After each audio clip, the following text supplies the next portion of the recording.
I'm going to be talking today about the property market here in New Zealand, gold, inflation, and interest rates. We're sitting right now mid-September 2024. Usually it's around this time of year where you peer down towards the light at the end of the tunnel and you can see Christmas way up ahead in the distance, and there's a whole series of jobs to get done between now and then. One of those jobs might be thinking about your property. Is now a good time to sell?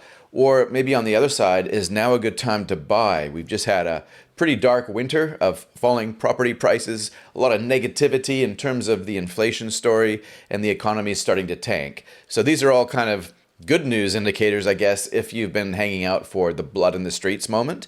There's something that always keeps on getting missed when people talk about property in New Zealand. And I think partly one of the reasons why this item gets missed is because usually the people that are talking about property have a revenue model which is somehow influenced by property sentiment. You don't want to be the lone person crying in the room of a whole bunch of happy people having a good time. No one's going to buy from that guy. But at the same time, I don't think we can go ahead with really high quality investment decisions if we're not being accurate and truthful about where we presently stand. So think about it like this. From the peak in late 2021, house prices in New Zealand are down by as much as 17%, more or less. So think about this $1 million property that you could have bought in 2021. It's now probably worth about $830,000. That's a decent hit, right? $170,000. If you were forced to sell that property, like let's say you lost your job, or there's a relationship split, or some sort of unfortunate health situation, well, maybe you saved up a 20% deposit to buy that place in 2021, but if you're forced to sell it now, after real estate commission, you're probably not going to get anything back from that $200,000 deposit back then. And the crazy thing is that we're assuming that the rate of inflation right now is around 5 to 6%, something like that. We can torture the stats any way we want to confess to whatever we need it to confess to. And unfortunately, the powers that be that use CPI to set the official cash rate or set government policy of any sort, well, it's been convenient for the CPI to effectively underread the true inflation story over time. So when you say that property prices have decreased by 17%, they're mentioning the nominal prices or the actual prices that properties are selling for, not the real prices, which only can happen after you adjust for inflation. Going even further, if you consider that over the last 4 years, we've had about a 40% increase in the amount of new currency being injected into the economy, the real rate of inflation, or more accurately, the real loss of purchasing power, is probably far greater than what the consumer price index would suggest. So maybe that $1 million property, if it was sold today, wouldn't just gobble up the $170,000. It wouldn't just gobble up the $30,000 odd in real estate commission either, so that you have nothing left. It would actually cost you more than that, because the money that you would get left over, well, you wouldn't actually get anything left over in this example now that I think about it, because you just repaid a mortgage. But even if you paid cash, the money that you would get left over would only buy a portion of what it would have been able to buy before. We need to account for inflation, and we need to be realistic about what inflation really is. Now may be one of the best times to buy property. That's right. So if you were to consider, right, I want to buy my first home, now is a really good time. You don't want to wait for conditions to be perfect all of the time, because you'll never get anything done. But right now, it just happens to be coming out of winter, negative sentiment out there. People are worried about job security. Things could get worse before it gets better, but things are actually sufficiently bad enough right now, I'd say, that if you were looking for a good entry point, now is a really good entry point. If you were a property speculator, in other words, you wanted to buy something, hang on to it for a bit, and then sell it, you might not want to be doing that just yet. Or if you do, you might want to have a really long time frame. In other words, try and aim for at least 10 years so that we see the historical trend of property prices doubling in price every 7 to 10 years hopefully continue. There's no guarantees, of course, that the future will be like the past, but that's what you would do. You'd hang on to it for a lot longer than just a few years looking to make some money here. You probably want to hang on to it as a rental. Be an honest property investor, get a good tenant in there and just sit it out. Yep, that could be a strategy. But if you are selling, is now a good time? No way. And if you are selling right now, you're locking in your losses. On top of that, are you really going to be able to borrow that money from the bank in the future? One thing I can say from my experience over 20 years is that the cost of money gets cheaper and cheaper as time goes on, and that's the reason why property prices keep getting higher and higher. But the accessibility to it gets harder and harder and harder. Fewer and fewer people end up with more assets as time goes on. And if you want to be one of those fewer people, then whenever there's a compelling reason to sell, don't take it. Now, of course, if you need to sell for other reasons, then just do it, right? You got to do what you got to do when you got to do it. But if you're trying to build wealth with property, now is not the time to be selling. So my final thought before I finish up on this whole property topic is that property is one of those things where there's an entire industry devoted to pumping that bad boy up, making people feel optimistic. Now is the time to buy. And good on them. It's a great thing to do to be a landlord, in my opinion, because you're providing an accommodation service for people who can't afford to buy themselves. But at the same time, this is your money. This is a really, really important decision, and you want to make the best use of every resource that you have. But I have never seen the property market this sad and lonely and depressed since after the global financial crisis, the GFC of 2008. From 2009 all the way until about 2012, the property market felt just like this. No one was talking about renovations. No one was talking about what the property down the road sold for in a positive way at the cafe.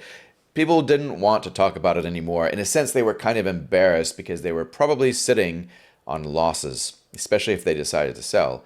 But if you can hang on throughout these seasons, you'll get the reward that comes to those who actually have a long-term vision around this. And property is not going away. It's still one of the best asset classes for everyday investors to build wealth through. All right, so that's the property piece. Let's talk about gold. It's something that I haven't really talked about much lately, but it is one of those things where if I was to look at the things that I've done well over my life in terms of investment or money moves, property, gold, and Bitcoin, those are probably the three biggest things that I've made decisions on in the past that I've been very proud of, and I'm still proud of to this day, even though in many circles I'm probably laughed at for some of my views around this. But gold has actually outperformed many other investment options, especially over the last 2 years, including the S&P 500 index. So it's had a 40% rise over the past 2 years alone, right? Gold is a safe haven asset. What does that mean? Well, it means that it's expected to retain its value or increase in value during times of uncertainty. So let me ask you, do we have times of uncertainty right now? I'd say so. We have intense political uncertainty in the United States. We have an interesting development happening in parts of Europe right now. The Middle East is on fire. We have a lot of geopolitical tussles going on right now. Russia, Ukraine, China, Taiwan, Australia versus New Zealand. It's a tense time out there. And when things are uncertain, it means that markets, they can melt up and they can melt down. So an investment that retains its value or increases in value during times of uncertainty is as much about a form of insurance as it is a tool of speculation. Because when people are scared, they flock to what they perceive to be safe. So a speculative bet would be to acquire that safe haven asset before the masses catch on to what's going on. That effectively is my own gold thesis from 2019 onwards. And it's paid dividends. Well, it hasn't paid dividends technically because gold has no cash flow, right? It's just based on price appreciation alone. But gold is also a portfolio diversifier. So if you think about your collection of investments, maybe you have some property in there, individual shares, some managed funds, some KiwiSaver. Gold is a diversifier because it dances to a different tune. It will zig when others zag. Not all of the time, of course, but some of the time. So if interest rates go up or they go down, Some assets will go down or up. Gold kind of dances to its own tune, does its own thing, and there are really interesting things in the background which potentially are driving gold right now. One of them that I find really interesting is the fact that central banks over the past few years have been quietly accumulating gold in record levels. Like, we haven't seen this for quite some time, what we've seen over the past few years. What do central banks know that the everyday punter doesn't know? Well, they potentially know that every time there's geopolitical conflict in the world, there's often a reset of the financial system.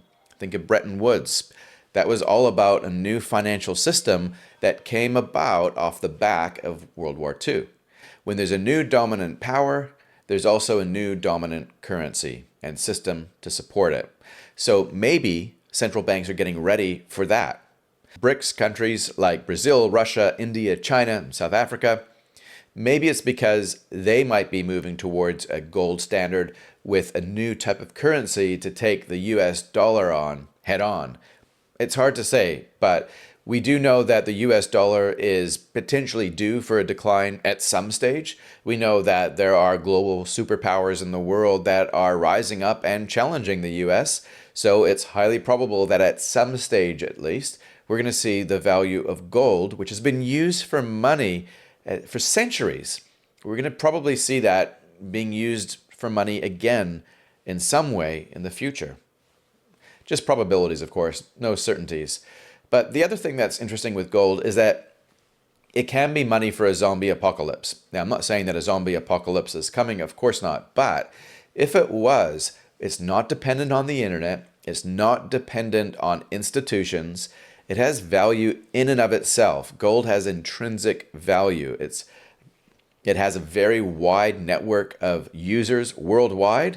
Gold is widely recognized as something that's valuable at a certain level anyway. Maybe not the everyday person on the street, but at a certain level, people understand the value that gold has. But gold isn't one of those investment things that you really have lying around in your portfolio.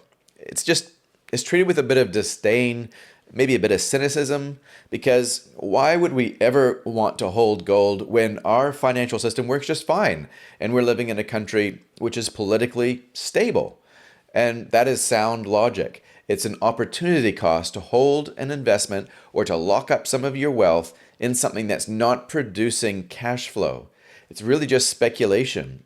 And it would make a good short-term bet, but a terrible long-term play by parking your money up in gold. So that's why maybe only a fraction of what you would invest in, you would want to put in gold to start with. But it has been treated with disdain for many years, and I think that is a blind spot for a lot of everyday investors, especially in the West. So maybe that's why at just over $2,500 US per ounce at the time of recording, maybe that's why we might be heading to higher highs. Who knows? Now, moving on, let's talk a little bit about the effects of inflation. So we started off talking about the property market and how property prices really should be described in their after inflation terms and their real values. And then we'd realize property values have actually dropped way more.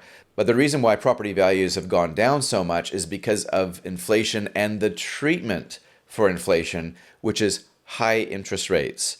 Now, high interest rates, it creates this entourage effect where you're kind of slapped around from the left and from the right, where not only are you dealing with a cost of living crisis, i.e. everything that you need is getting more expensive, food, energy, housing, clothing, but at the same time, the treatment for that inflation, higher interest rates, will disproportionately affect middle and lower income households. Why? Because those are usually the households that are trying to build up wealth through home ownership, and they've just taken on board a massive mortgage.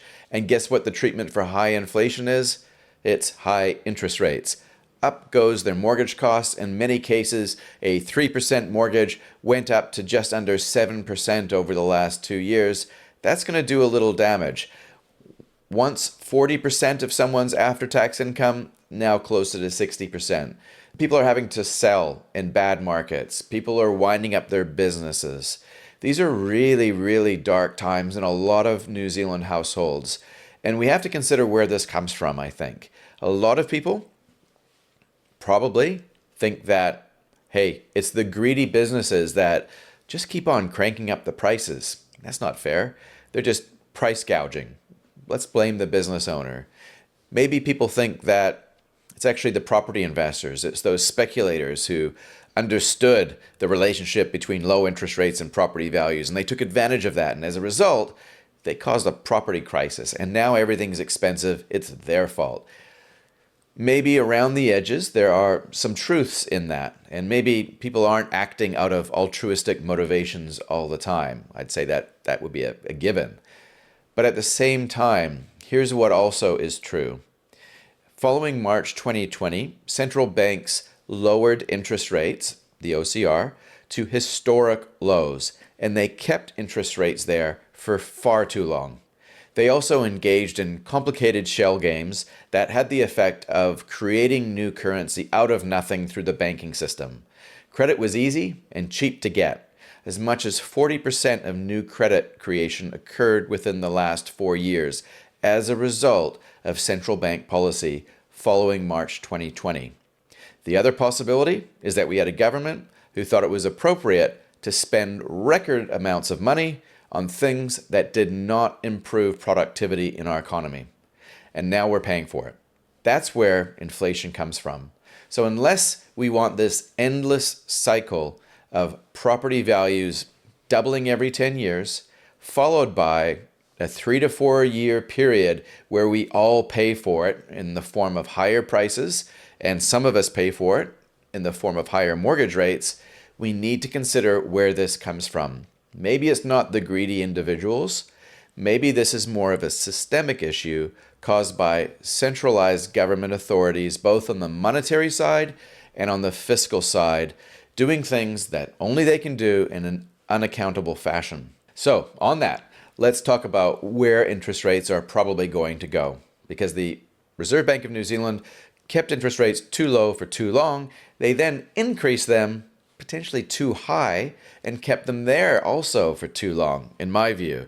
Now it's clear the interest rates are coming down. We've had a decrease already, and according to GDP Live, which contains more up-to-date or even real-time data around GDP and inflation data, we know that interest rates are coming down. Highly likely we're going to see another 0.25% reduction come this October, and maybe more reductions from here. So if you are a mortgage holder, then what should you do? Should you just, fix for 5 years? It's the lowest rate after all. Well, it might be the lowest rate today, but it might be the most expensive rate soon if interest rates drop at the speed that they probably need to. We are in a dark place, economically speaking, in New Zealand. The fear of job losses is spiking. The property market is flat. Yes, there is positive sentiment according to the ANZ Business Confidence Survey. I wouldn't believe that at all. There's a big difference between sentiment and action. But we are going to see interest rates drop. And the question is, how fast will they drop? Well, there's something called the efficient market hypothesis, which applies in the investment world, and you could potentially apply it here, which means that the market, in this case, the interest rate market, takes into account all known information. So the interest rate market takes into account the speed at which the economy is currently in decline and the usefulness of the lowering interest rate from the Reserve Bank of New Zealand and the rate of inflation and the employment rate. All of that data is all factored in to what the actual free market says interest rates should be right now. Yes, you have the Reserve Bank of New Zealand through their OCR mechanism artificially controlling the price of money, but that only applies in the short term. The OCR is just the overnight rate. It's not necessarily true that that is directly responsible for the interest rates that you and I pay, but indirectly it is after it goes through the free market. And the free market is accounting for the likelihood and the magnitude of further decreases from here. So what is a rational response then in an environment where we believe interest rates are falling? What should you do with your mortgage if you were refixing today? Well, you could just float. And I know quite a few people who are. And the expectation is that interest rates will drop quite a bit. Some people are waiting until October until they refix their mortgage. And so why fix now when things are going to get cheaper? That makes sense. But the floating rate is the most expensive option. It's really expensive. So interest rates have to be falling very fast, very soon in order to make the floating rate make sense. So the next option could be to fix for 6 months. It's practically floating. It'll be gone before you know it. 6 months these days passes really fast. So it's cheaper than a floating rate, but it's still expensive. It's more expensive than the 1-year rate. And if you take the distance between the 6-month interest rate and the 1-year interest rate, and you made the assumption that in 6 months' time, one option would be to go for 6 months and then refix for another 6 months, well, we need to be on the other side of what that 1-year interest rate is today for the second 6-month term that we refix for, if that makes sense. And so if it doesn't fall at that speed, you might as well just go for the 1-year fixed rate. And you can keep on performing that logic all the way up to the 5-year rate. And that reflects where the market expects interest rates to go. So the options are, in this situation, you can be clever, you can be a contrarian and say, I don't think the market has this right, I'm just going to float. You're going to pay a premium for it, but you believe that interest rates will fall farther and faster. That would make sense. Or you could say, no, I think that the market is probably getting a little bit too optimistic here. I don't think we've seen the back of inflation, or I think that because of all these other risks, geopolitically included, maybe interest rates take a bit of a drop, but then they rebound and they go much higher. That's where the market has got it wrong on the other end, and a rational response would actually be to wait for a little bit and then fix for a long period of time. But either way, unless you know the future, you cannot figure out what the best option is. And I'll say that again, just because it is actually really important. A lot of the times we think that we can outsmart the market to get a better rate of return, or in this case, get a cheaper interest rate long term. And it is possible, but often it's more luck rather than skill, because it ultimately demands that you can know the future with certainty. And so if you recognize that you can't know the future with certainty, then you really shouldn't be speculating with your biggest expense. You should actually be thinking about it more as a risk management exercise. That's where you would use something like a passive strategy of always fixing for 2 years, no matter what. Or you split your mortgage into 2 or 3 tranches separated by a year. A 1-year, 3-year, a 5-year, a 2-year, a 4-year. Every time you refix, you always do the same thing, regardless of the circumstances. There's no right or wrong way here, of course. If you believe you know where things are going with more accuracy than the bulk of market participants, then you should have the freedom to exercise that core conviction and make a move accordingly. But if you think that there is a way to outsmart the market, then I'd suggest that you're probably wrong. Because if you fix for 6 months, for example, thinking that rates are dropping, you're right. But for the 6 months that you're waiting for those rates to drop, you're paying way more than all the other fixed rate options. So you can see how the market is already there waiting to separate you from your money, no matter how clever you think you are. Hopefully that makes sense, and hopefully you decide to make decisions around your finances from a prudent, systems-based approach rather than just intuition. But yeah, as usual, if you do want to reach out for financial advice, check in with your mortgage advisor, get their perspective, reach out to me. Link is in the notes where you can make a time to chat with me. Hope you enjoyed that wee market update. We'll catch you in the next one. いただきます。